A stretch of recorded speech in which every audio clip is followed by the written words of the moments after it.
Right, so the cytoplasm is the region of the cell between the cell membrane and the nucleus. I'm talking about all the organelles that are in there.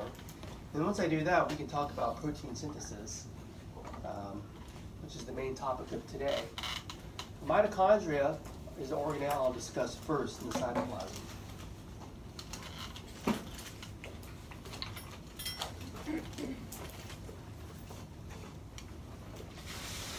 Mitochondria are the powerhouse of the cell, and I have a few things I would like you to know. We won't go into detail of the chemical processes that happen, but I would pay attention to what's happening in the cytoplasm outside of the mitochondria for energy. The process of glycolysis. Okay, and that's why I have it in that blue arrow.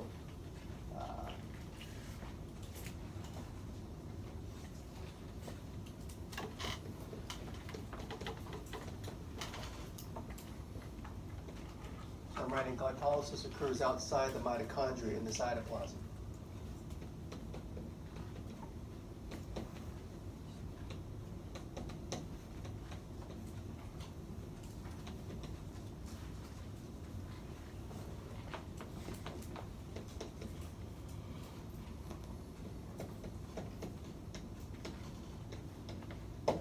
In physiology class, these chemical processes are known as anaerobic. They don't require oxygen.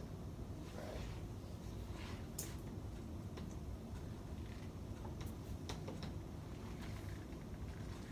If you look at the substrate, glucose, this is kind of how, one of the ways the cells can metabolize glucose to produce ATPs.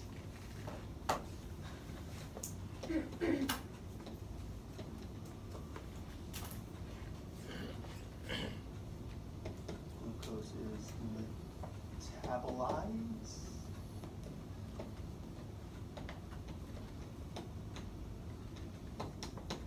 Producing ATP.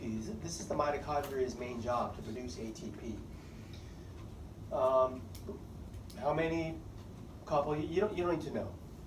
Okay, but most of the ATP is produced by the mitochondria by chemical processes occurring within the membranes of the mitochondria. So pyruvic acid produced by glycolysis is used for the TCA cycle. So in the mitochondria, that stands for a tricarboxylic acid cycle in the mitochondria.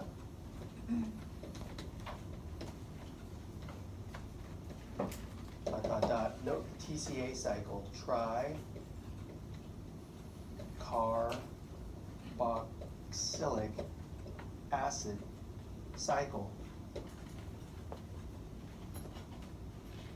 You don't even need to know the steps of the cycle, just the name of it.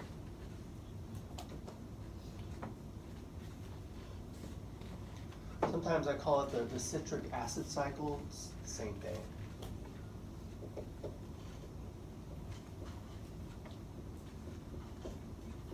Well, anyways, this cycle, in conjunction with another chemical process called the electron transport chain,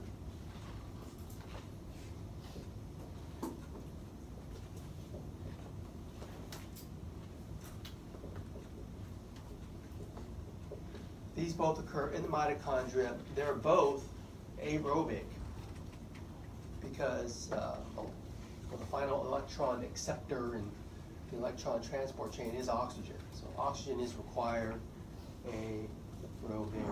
You need O2. And these two processes generate most of the ATP when you metabolize glucose.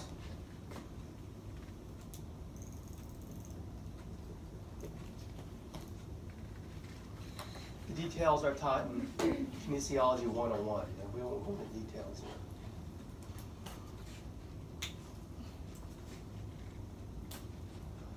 Okay, so you generate a lot of ATP. That's a lot of chemistry that happens. So the reason why the mitochondria has this inner membrane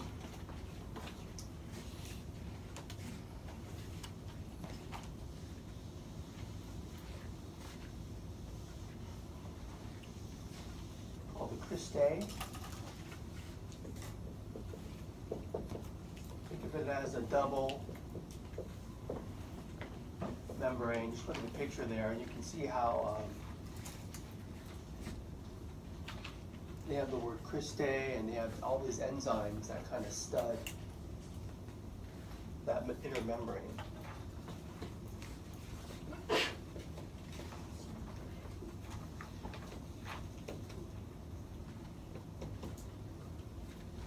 So enzymes help the TCA and ETC. These two. So cells that have a lot of mitochondria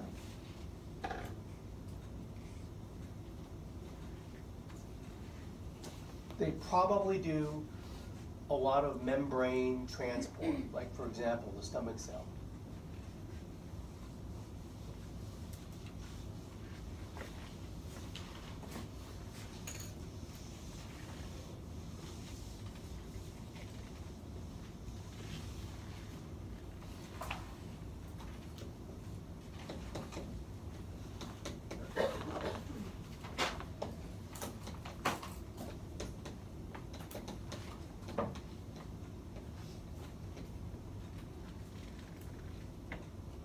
Simply put, they do lots of work because they have the energy to do it. Not all cells do.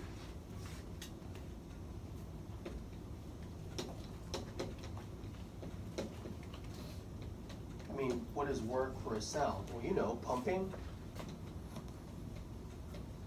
Pumping means you move something against its concentration gradient. Maybe they make proteins, protein synthesis.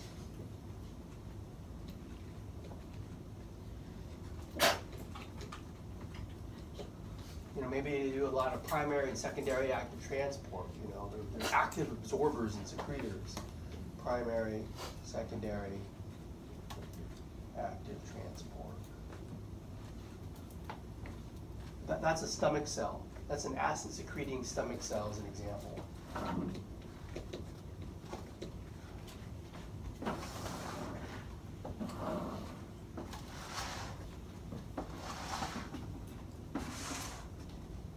There's like a million things that I can trip on up here. There's HCl.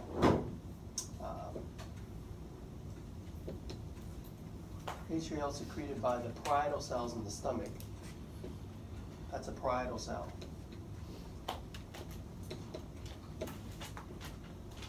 So it's a good example because, well, the illustration shows a lot of mitochondria. And it shows you the odd shape of the cell. It's all pitchfork shaped, the membrane's all curved because it has to move a lot of HCl across the membrane. And the stomach is already acidic. So you're trying to pump acid into a more acidic place, so you're moving against the grain. So it's an example of a cell that has to do a lot of work by pumping. So you need a lot of mitochondria. Okay. The other thing you do, like I said, you do a lot of protein synthesis. And to learn the other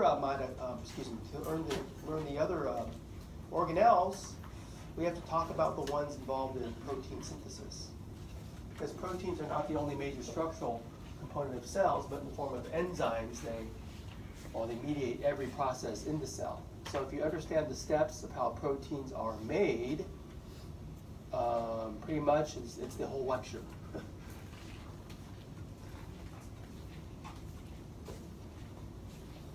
Which organelles are important in protein synthesis?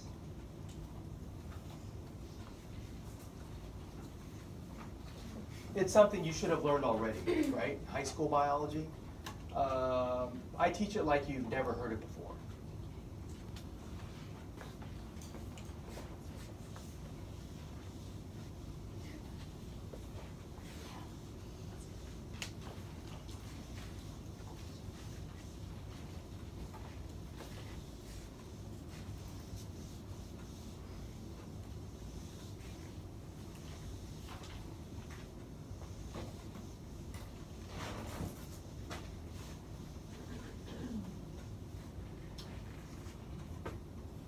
First of all, when we talk about protein synthesis,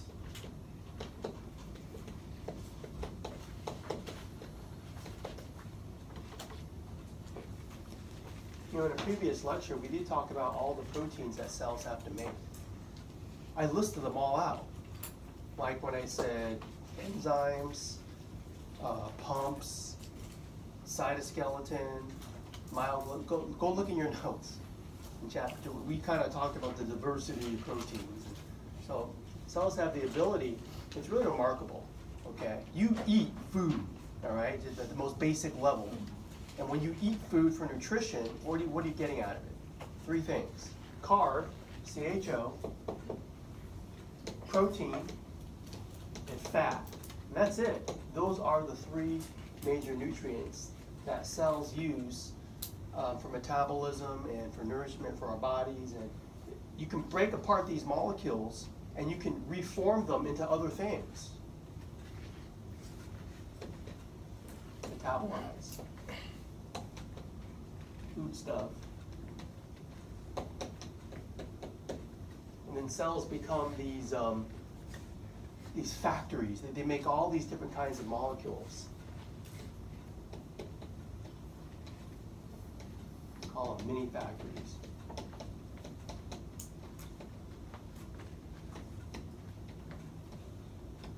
They produce small molecules. They produce large molecules. Okay, but the majority of what they synthesize are all the proteins that we've been talking about. So you're just eating food, metabolizing the food stuff, and you're just kind of remaking other things. When you eat plant protein and steak, your body just makes it into something else. Muscle, right? Or other things. And so the general process is that to make all these different proteins, there has to be a code for it. And we know that's DNA. But a code is just instructions, okay? And we know now it's like contained in the nucleus.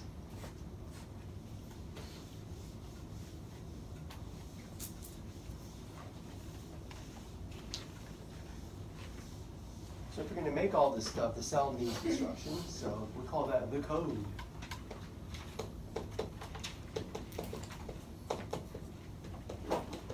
Instruction. So we'll study DNA today. That's the code. We all know this, right? Just the genetic code. But then you have to synthesize it. You actually have to make it. Synthesize the polypeptide chain. Synthesize is the key word. Okay, how do cells make these proteins? There's 3 types of RNA, and they all kind of work together to do this. So we'll kind of talk about all 3 types. So we'll focus on the 3 RNAs. The rRNA,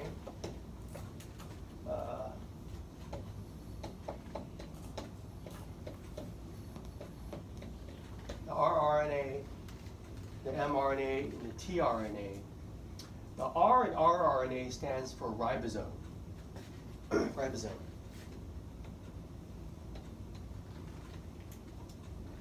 This is the physical location where you actually make the polypeptide chain, as we'll see. Okay, it's well, in biology terms, it's the site of translation.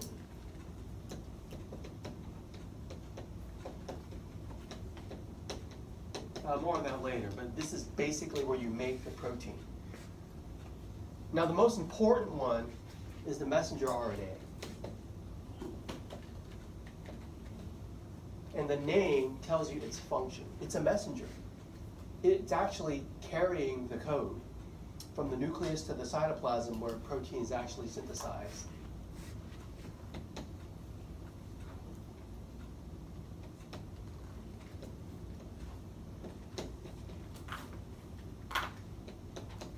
So I'm writing, it carries the code from nucleus to cytoplasm.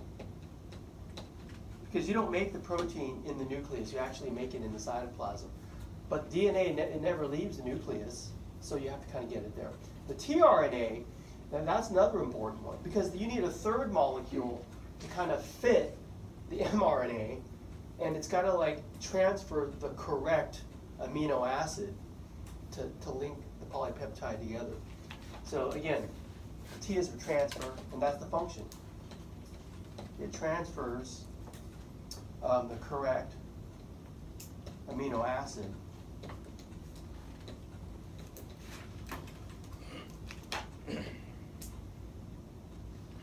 During translation. So a key word in all this I'm writing is translation. Why do I say that? Because it's like, what are you translating? Well, you first have to transcribe the instructions. Okay, that's what the messenger does. So the instructions are the DNA. And you first must transcribe the DNA, a process called transcription.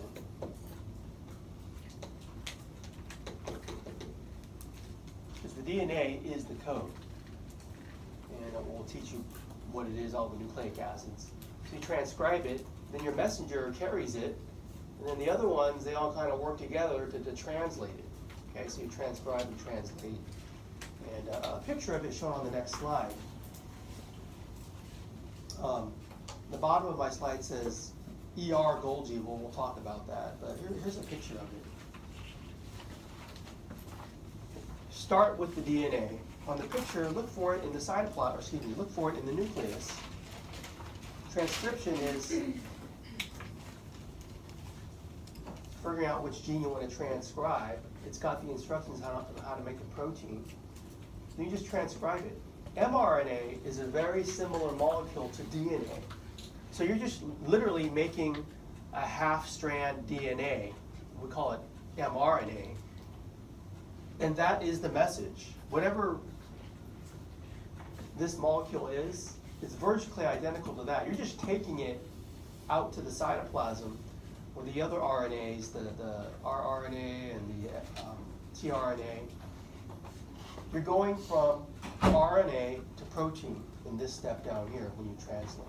Okay, because that's the goal. The polypeptide is the protein you're trying to make. So that's the remarkable thing.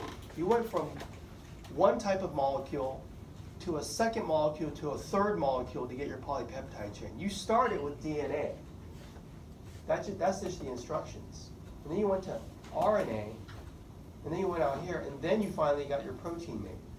Okay. So DNA to RNA to protein, that's the key. That's the most essential thing you should understand. And any questions on that before I move on?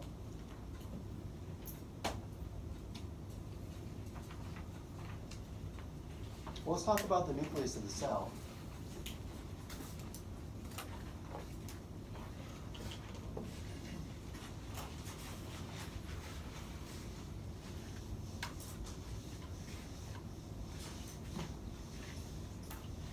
We'll come back to transcription translation in towards the end of this lecture, and we'll go through the details of it. I want to make sure we talk about all the organelles in detail first. The nucleus, shown in the picture, has a nuclear envelope to contain the DNA.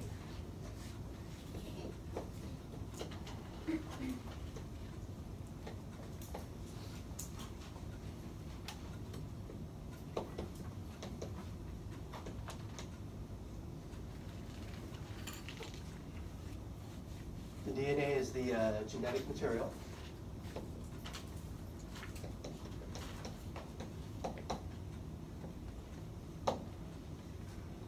And it's in the form of chromosomes.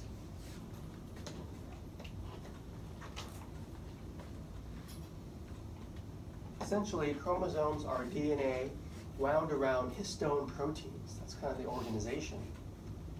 DNA wound around histone proteins.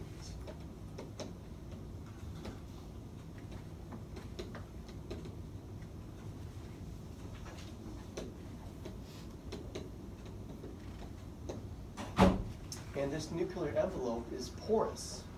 And that allows for the mRNA to kind of like leave and allows transcription factors to enter. Okay. I'll just say it's porous. There's a dark structure called the nucleolus that's inside the nucleus. Sometimes students look at this and they think they're looking at the whole cell. They're not. This is just the nucleus taken out. And inside the nucleus is the nucleolus.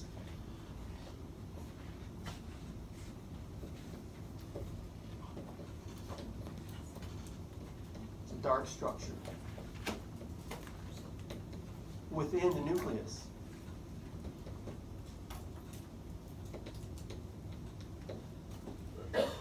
The nucleus, well, it's kind of like where our RNA is made.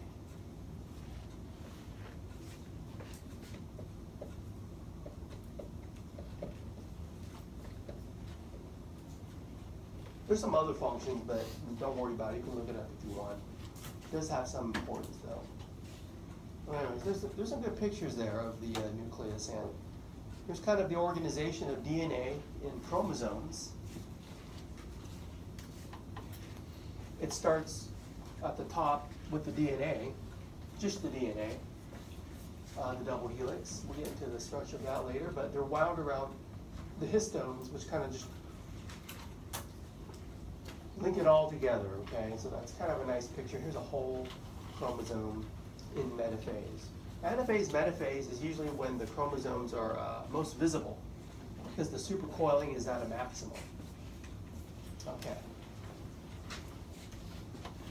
So that's the code, the DNA. And, well, after you transcribe it and translate it, you need a system to process the proteins. So let's talk about what's called the endomembrane system.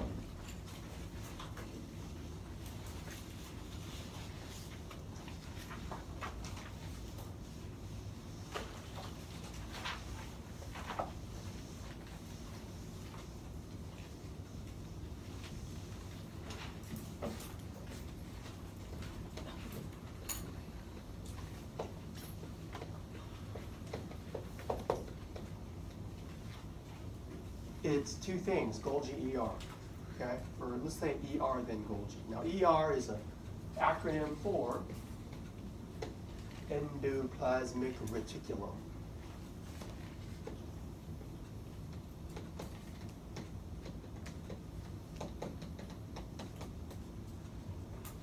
And you have the Golgi apparatus. The Golgi apparatus and the ER, they kind of work in tandem, ER to Golgi, and they're processing proteins along the way. And you have good pictures of that in your book. Here's a picture of just the ER. So I'm going to put both of these work together for polypeptide processing.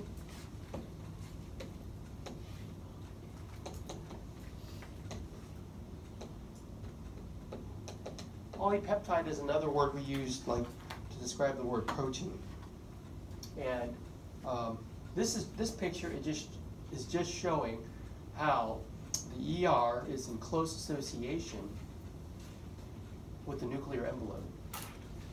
You want to be close by the nuke usually, because that's where you expect mRNA to come out, and you want to be close to the site of translation. So if it's a rough ER,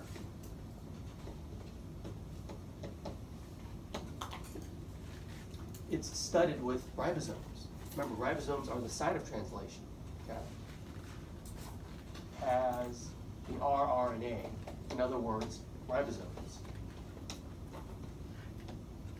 Ribosomes are these, basically what you got to know, ribosomes, they have a small subunit and a large subunit. That's what you should know about ribosome structure now. And all those little dots, they stud the ER. Okay. Small subunit, large subunit. And yeah, the ER, what it does is you kind of translate the mRNA into a polypeptide chain, and it's immediately received. It enters this cavernous, looks like a stack of pancakes, but the protein is processed as it travels through the ER. And then by exocytosis, it kind of hands it off to the Golgi, which is right next to it. So this picture shows you, it's kind of like,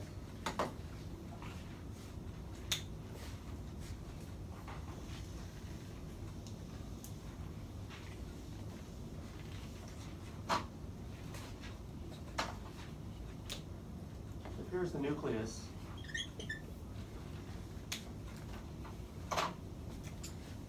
And I'm using red for the rough ER.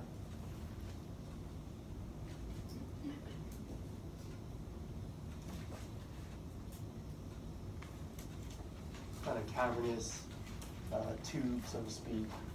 And it might be studded with ribosomes.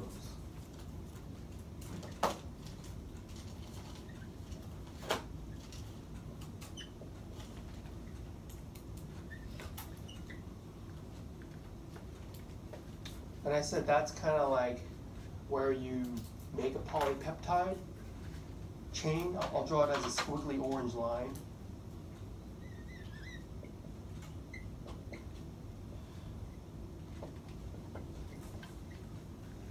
That's your kind of protein, the primary sequence, but it has to fold and take shape, right? And what they do is they enter the rough ER. So this polypeptide chain, it enters and it just kind of moves along the whole length, or it's kind of exocytosed to Golgi, another stack of pancakes.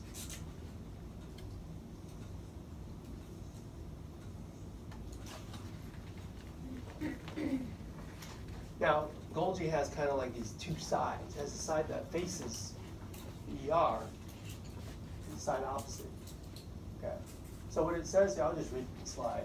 The protein containing vesicles pinch off rough ER. They migrate, fuse with membranes of Golgi.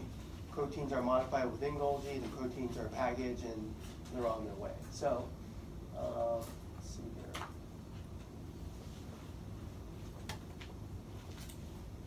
Okay, so here they are pinching off, and then they're passed off to Golgi here.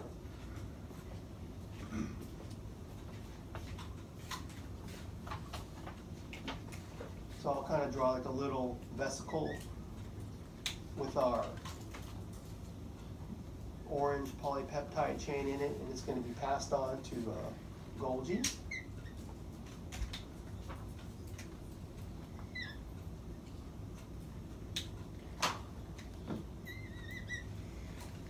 So that orange polypeptide, now it's being packaged in a way, it depends what it is, and it'll just kind of go through the stacks of the Golgi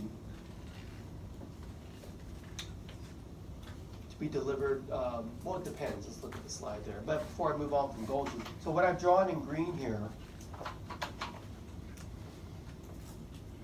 this is Golgi. What was my red structure again? It was the ER. Now, if it's got the ribosomes on it, what do we call it? Rough ER. If there are no ribosomes, you simply call it smooth ER. You should know that, but this is rough ER. So I'll just put little r, capital ER as an abbreviation for rough ER. Okay. All right, so let's go to the picture here. And one thing I should say about Golgi, the two sides, like you got this side. Sometimes they refer to the side here as like cis, same side, and the side opposite is trans.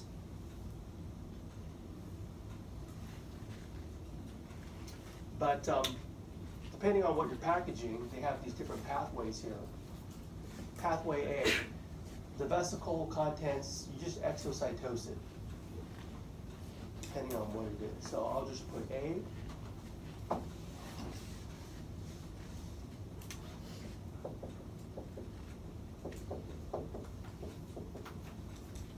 Protein that was made to be secreted. All right, pathway B, the vesicle may be incorporated into the plasma membrane. Maybe you're just trying to replace plasma membrane. Okay.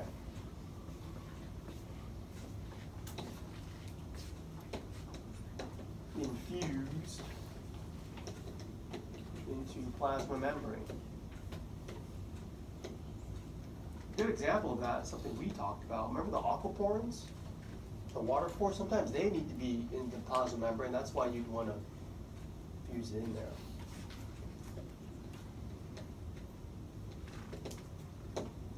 Okay, pathway C, it looks like they combine it with a lysosome. Lysosome containing acid hydrolase enzyme. So basically this is a lysosome. And that's kind of the next thing I want to teach. Vesicle is a lysosome.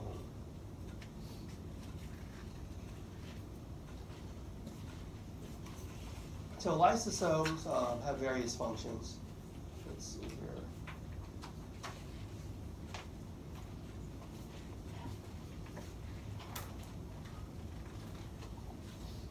Here's a slide kind of showing you the possible things a lysosome can do for cell function. Okay, anyways, before I erase this whole thing's the endomembrane system. It's ER Golgi. That's it. You process the protein. I'm going to erase this down.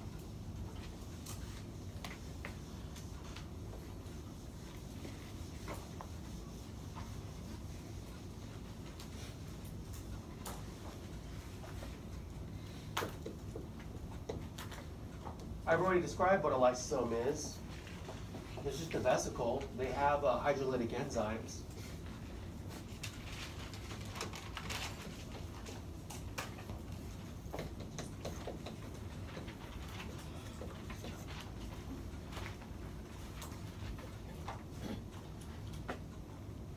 So, a few things. Number one, if you have something that's damaged, that becomes garbage for the cell, and you got to get rid of it, you got to break it up. It's kind of like a lysosome can do that. You fuse it with a lysosome. Because those hydrolytic enzymes have a lot of use, so you can kind of, I'll say degrade damaged organelles.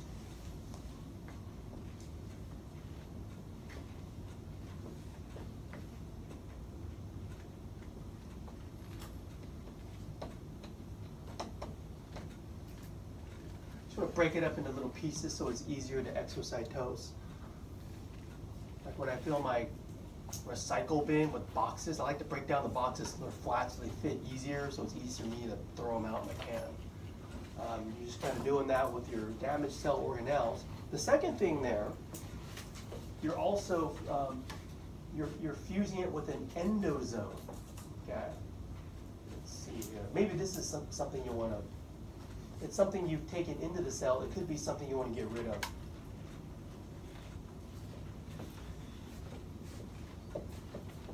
Degrade pathogens. Pathogen was taken up into the cell, and you want to get rid of that. Okay. And the third thing they have is it will program cell death, apoptosis. So when the lysosome lyses within the cell, it kind of induces apoptosis. Spelled apoptosis. The second P is silent. It's programmed cell death.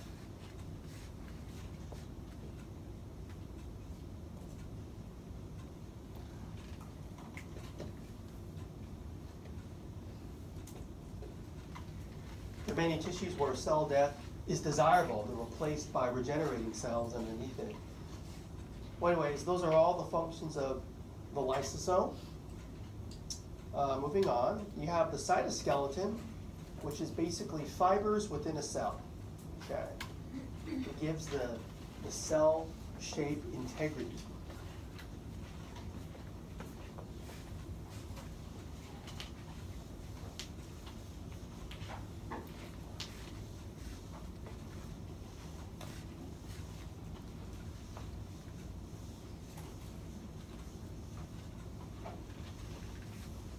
So I put this slide here to teach cytoskeleton. Let's just kind of note the different fibers that kind of make up a fibrous cytoskeleton in most cells.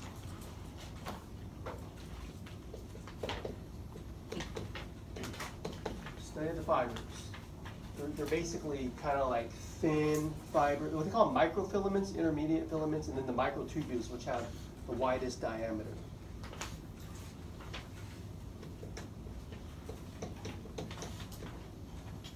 Pictures are really nice. They kind of show you what it looks like in the cell. The nucleus is here and here, but all the bluish things, I'm not sure what they did to image that. It looks really nice. The example for a microfilament they give you is active. That's a good example. The example for an intermediate filament, let's see, well, they don't really give a name to it. I would say collagen is a good example of an intermediate filament.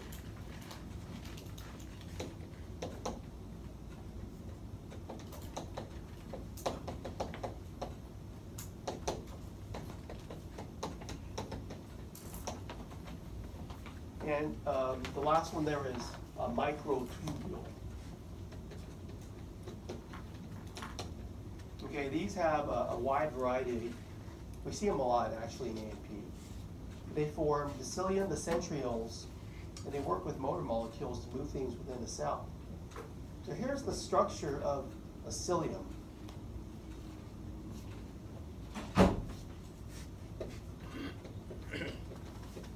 Plural is cilia.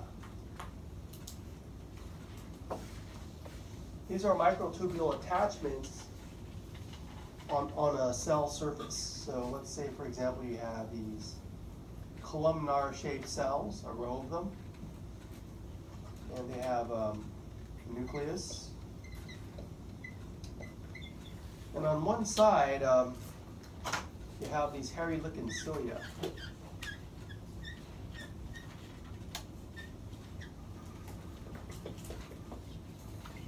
The cilia beat in an organized fashion in one direction.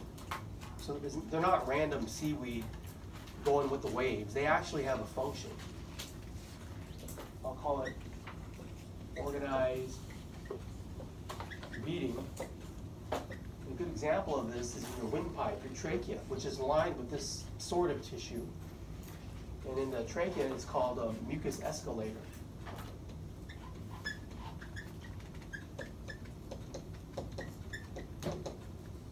In trachea. Because you're catching debris, all the dust that's in the air, and you breathe, you catch it, and when you cough, a productive cough, you get it out of your system. Well, anyway, cilia help you accomplish that. You don't really have to know the structure of the cilia shown in this slide, just know that they're found on the cell surface. Another function of microtubules is that they form centrioles, which we talked about before. So they form cilia, they form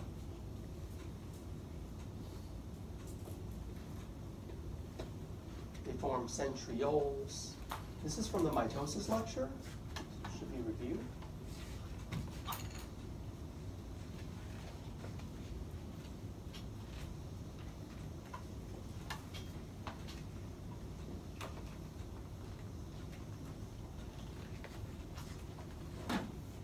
So terms to review.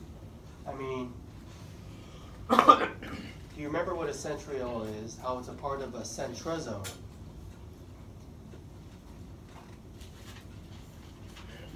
Right, I talked about that in mitosis lecture. So go back and review that if you have to. That is another way microtubules contribute to cell structures. And microtubules also provide a platform to work with motor proteins, for example, to move vesicles in a direction. So the microtubule is the pipe, and it's working with the motor protein to move a vesicle. So I'll continue over here. Microtubules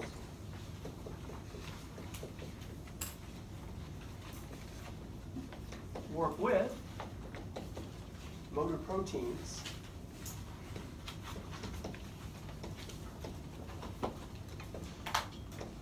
to move vesicles. That's essentially what you see there, and it's kind of all you need to know.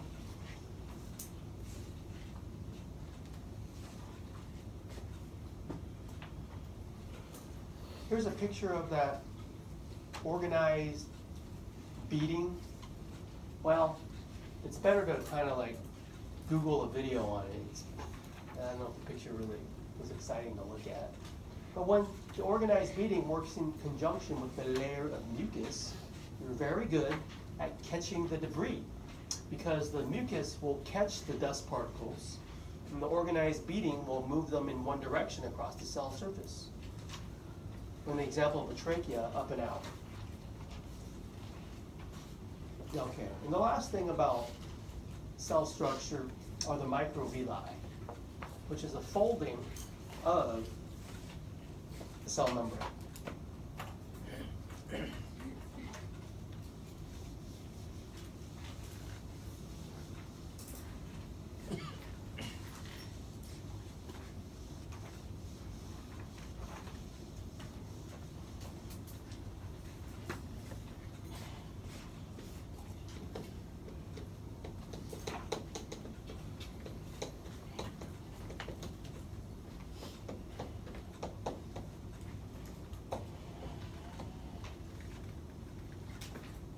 So I just showed you how you can have a cell structure. You can have an attachment on it, like cilia.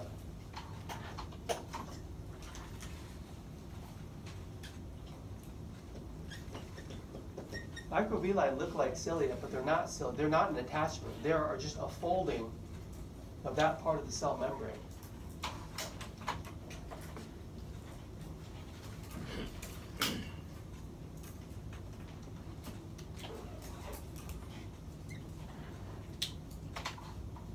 So this would be a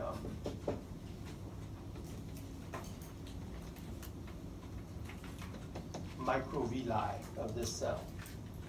So what you're doing is you're increasing the absorptive or secretory area of that cell membrane. I'll just say increase the surface area. 4, absorption and or secretion.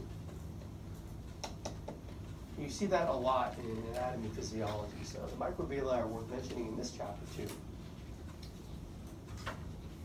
So now I want to shift gears and go back to the nucleus, since we kind of went through laundry list style, all the cytoplasmic structures I want you to know, and talk about DNA, so we can kind of get into the details of knowing transcription, translation.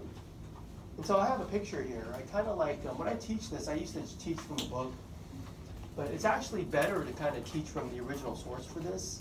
The pair that kind of elucidated the structure of DNA is Watson and Crick. I think they're still famous enough, people kind of know what they did. If you ask a guy on the street who's Watson and Crick, they still might know. But I see a young guy and an old guy. Which one do you think Watson is, the young guy or the old guy? Watson is the young guy. Guess how old he is in that picture? Yeah, he's like 20-something. He's 22. He was 22 when he did this. He's pretty much a genius. Okay. I don't use that term lightly. He has made the biggest contribution to molecular biology. He invented it. Without him, what he did in 1953, there is no molecular biology. You can't have it because you don't know genes and you don't know how cells make proteins. That's the whole field of molecular biology. So that happened in 1953, and they're standing by a model of their structure. And in Monday's lab, we have our own little DNA kit, so you'll get to kind of like make your own kind of structure like that. It won't be as fancy as that one, but so what we have to do is we have to kind of talk about the structure that they elucidated, and then we'll talk about the function of it. Okay. So again, this is back in 1953, and we know it's the primary genetic material. So the concept we're teaching today is that genes determine the structure of proteins. And in today's language, students come to a class and all these terms are thrown about, gene DNA, gene DNA. You have to think back when they first started using the term gene. They didn't know DNA, okay? Remember studying the Punnett squares in high school? Yeah, you guys do that, right? About the inheritance of something. That was done in the 1880s by a monk, Gregor Mendel. And he thought that there's this thing called, there's these discrete units of inheritance that can be passed on from generation to generation. And you can observe those inherited traits by features that can be seen in these pea pod plants, right? The smooth peas, the wrinkled peas, they're yellow, they're green, all that stuff. And he was right. And later on, in the early 1900s, there were botanists, I can't remember their names, they came up with the term gene, well before they knew DNA. And of course, now we know DNA has the genes, and we still use the term gene. So the concept is that genes determine the protein structures. So as recently as 1950, the molecular structure of the gene was unknown. So it was impossible to explain the gene-protein relationship. All right, so which class of molecules had it? I mean, back before they knew, they said, well, is it the carbs? Is it proteins? Is it lipids? Is it nucleic acids? And nobody guessed nucleic acids. Everyone thought it was proteins because they're a much more diverse class of molecules. And, well, they were all wrong, and it turns out to be DNA. And, well, anyways, I actually put a picture of the original paper from the Letter to Nature that they published in 1953. I remember when I was a grad student, I just said, you know what, I'm just going to go find this paper because I keep hearing about it. And when I got to the library, this is when people still went to the library. And it's like I found the journal and the stack, and I finally found it, and it was, someone ripped it out. It was gone. I was like, oh crap. Well, anyways, it's online now. And do you see that one page? That's it. That was their whole paper that kind of changed the field of science. It goes on for a couple of paragraphs on the next page, but you could sit there and read it in 10 minutes. Okay, you could understand most of it. So it kind of speaks to their humility. They didn't go on for like a dissertation. They just wrote a little over a page, and they wrote it in a language that we all can understand. And what I do in my lecture is I just take quotes from that paper. Okay, for example, my bullet points from their paper, they said that the DNA has a highly regular shape. DNA is right-handed. That means it curves one way if you use your right hand. And it's a double helix. Okay, and it's held together by hydrogen bonds between base pairs. So I mean, this is simple language that anyone can understand. What you have to appreciate is, you read these scientific journals as a grad student, you can understand maybe 10% of it. I've had professors that read these papers and they tell us, yeah, I've read that, I don't understand it. I mean, sometimes scientists write in a way where no one can understand them. But that's not the case for Watson and Crick. They write in a very easy way for students to understand. I do really appreciate that as a teacher. So here's a picture from your book. I mean, they have very fancy pictures now. I mean, look at this picture in their original publication. It's very simple, hand-drawn, right? Very elegant, double helix. So DNA is a double-coiled polymer of nucleotides with an alternating sugar phosphate backbone.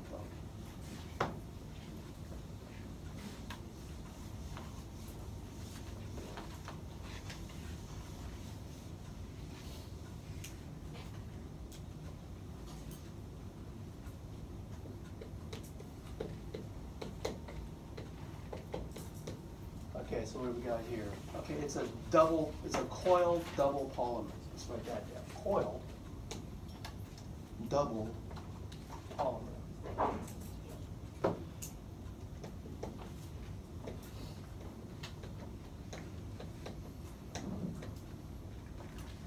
So it's coiled, it's not straight, right? A ladder is straight. But if you took a ladder and you twisted it, you kind of get that shape, wouldn't you? It's not a single, it's a double, okay? And it's a polymer, which means it's not a bunch of monomers. The monomer will be a nucleotide, but they're all linked together. So,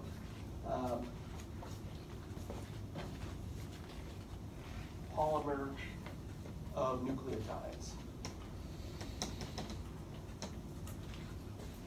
with alternating sugar phosphate backbone. So basically, the purple stuff is the alternating sugar phosphate backbone.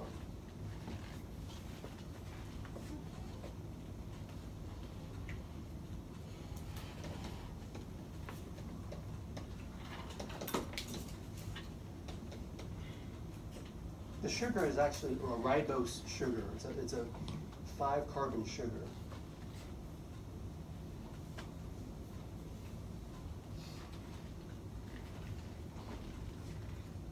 Okay, next slide. So the nucleotide is like the building block of the DNA structure. So it's important to understand the nucleotide structure.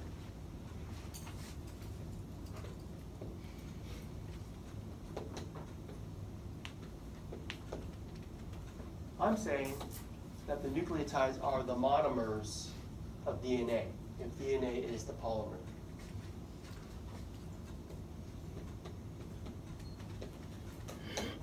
And they contain a phosphate group, a sugar, which is technically a deoxyribose sugar, and a base. Phosphate, deoxyribose, that's our sugar, and a base. Now the classification of bases are important. Look at the picture there. It's a double polymer. So on each side, the bases are what kind of hydrogen bond together to hold the ladder together. So you have base pairs. They're held together with hydrogen bonding.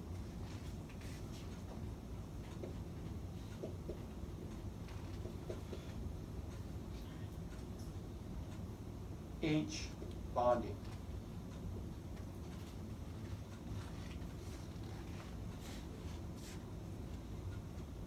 So that's what I have on the next slide. The double helix is held together by double bonds between base pairs. Okay, so the novel feature of the structure is the manner in which the two chains are held together by these bases. They're classified as purine pyrimidine bases.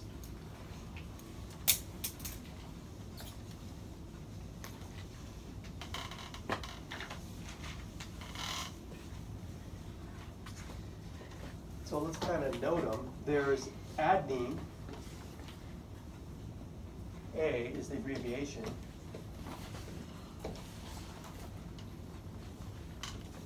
That's a G for guanine.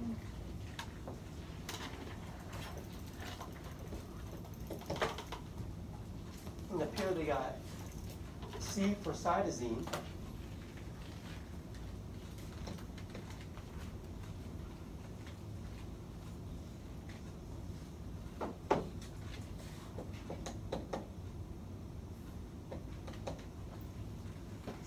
They have T for thymine. Now, thymine is found in DNA. We'll be talking about RNA too. So RNA doesn't have thymine, they have uracil. So U for uracil.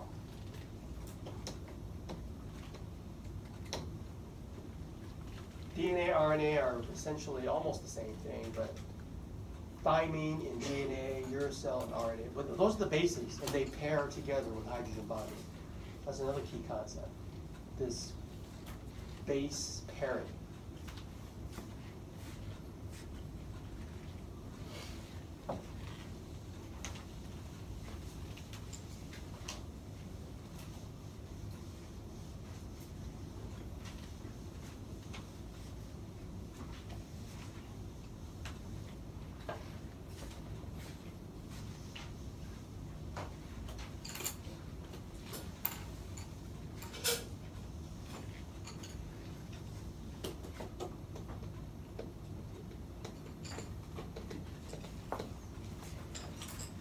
So a quote from their paper. These are like the rungs of the ladder. It's via hydrogen bonds. Quote, if adenine forms one member of the pair on either chain, well, the other member must be thymine. So A pairs with T. Okay. Similarly, guanine for cytosine. So C pairs with G. That's basically what you take away from it. Okay, and that was one of the key things, that bases pair. Because this is how, if you have a code, you can decode it, right? If the pairing is specific and you know the sequence of all the A's, T's, C's, and G's, and you can pair with it, then you can start to decode the code. So that's the key, A with T, C with G, and well, that's what they say here. If only specific pairs of bases can be formed, it follows that the sequence of bases, it follows that if the sequence of bases on one chain is given, then the sequence on the other chain is automatically determined. So on your half sheet, let's call this number 1. I give you TCG-CAT.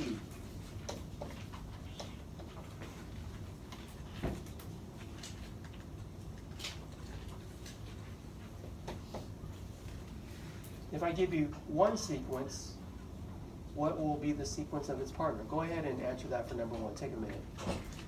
Should take you 10 seconds if you understand this.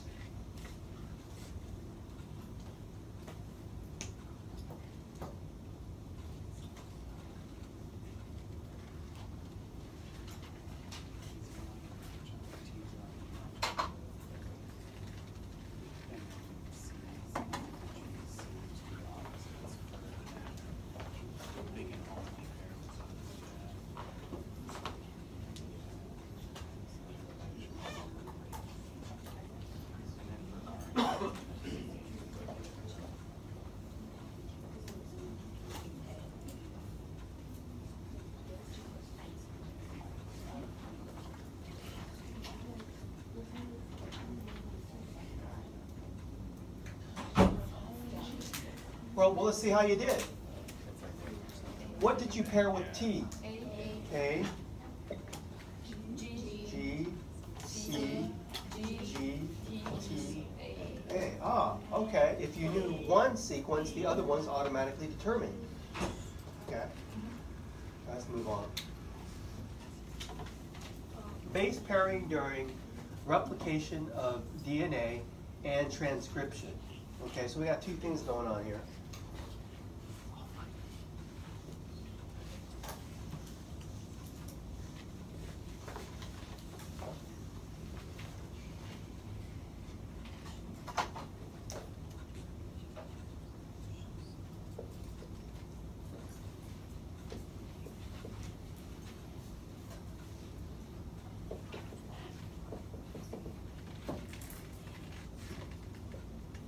DNA replication, DNA transcription.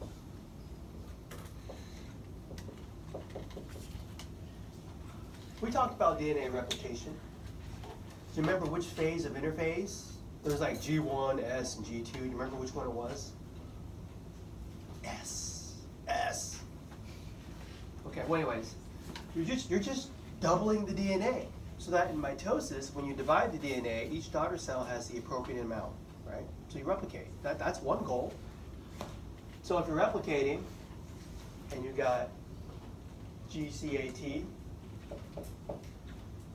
and then you know, don't cheat, don't look at it, but just you're always practicing, okay, if I'm replicating DNA to DNA and I base pair, I got the CGGA.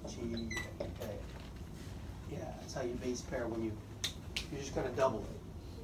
Okay, so you base pair, let's say this is like the old strand, and you bring in your new bases. This is like part of the,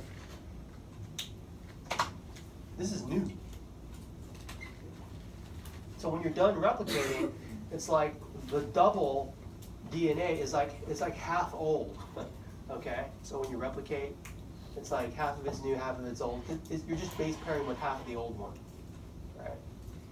Replication. Well, in transcription, you're not trying to make another DNA molecule. You're trying to just figure out what the base pairing is. So the DNA is CGTA.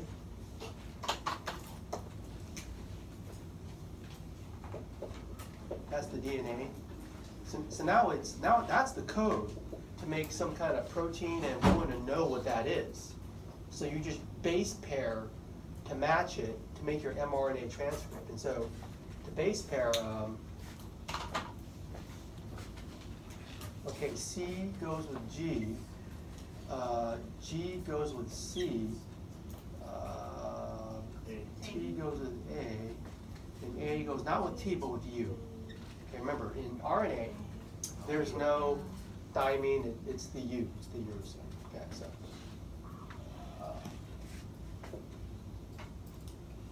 I'm writing mRNA transcript.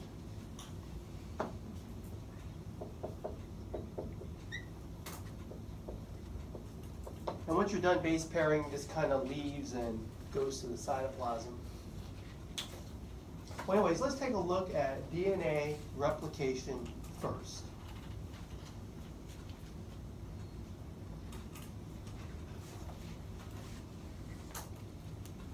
Shown here.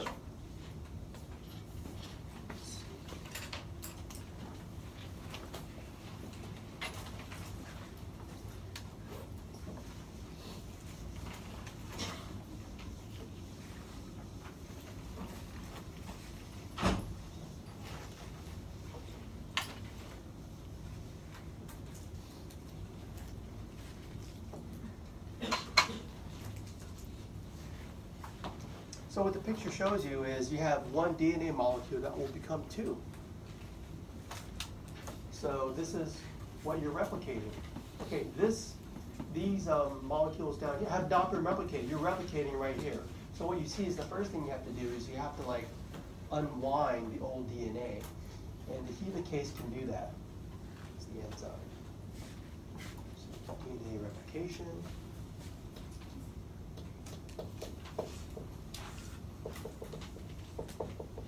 First thing,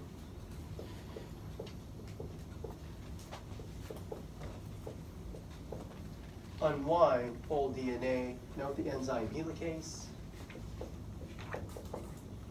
So once you have both strands exposed, the DNA polymerase can start to base pair. But you got to do it on both strands, right?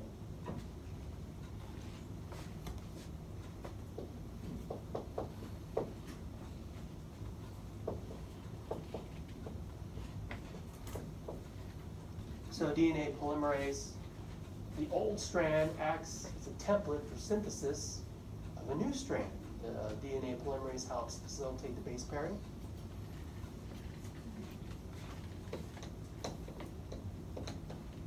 I'm writing facilitates base pairing with old strand. Now, one detail you see here, there's a directionality to which the DNA polymerase operates. There's this 5' 3' thing. You don't have to know that. But there is a directionality. You can go in one direction. The thing about it is, DNA is anti-parallel. And because the DNA polymerase both work in one direction, they have to go in opposite ways. Okay? So that's kind of why they call this the leading strand. The leading strand is base pairing in the same direction as the unwinding. Okay. So it can form a nice continuous strand.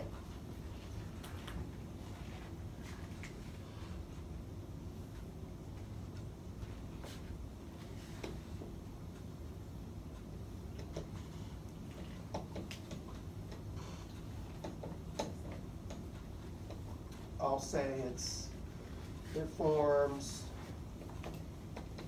in the same direction of the unwinding.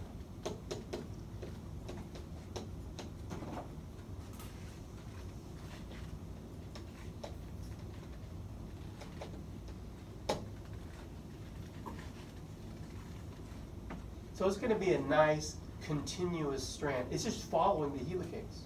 Okay. Now the lagging strand, it kind of lags because it has to form the new DNA in fragments.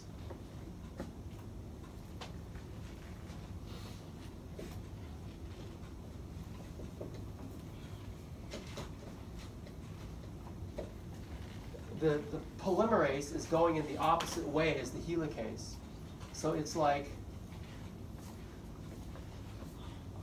it's not the wrong way, it's just going the opposite way. This is going backwards. I'm going forwards. But wait a minute, now I have to like jump back and form another one. You know, so I have to keep jumping back and forming another one, right?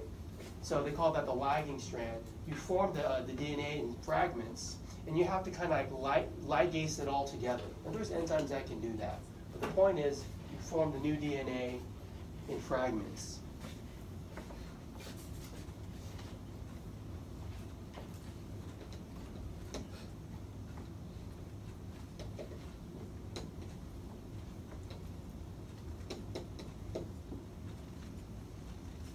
The end result is you're going to have two new DNA molecules. And in each of those two new DNA molecules, half of the strand is old, right? It came from the old one. So what they say is replication of DNA is semi-conservative.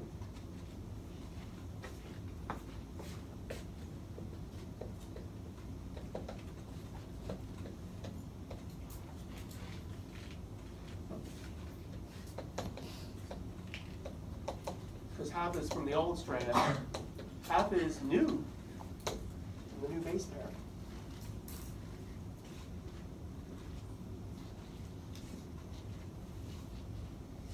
That's a good place for a break. Come back in 15, I always say 15 minutes. You know what it really is? When the last student leaves the room. Takes you guys a little while to get out of it. So 15 minutes from that point.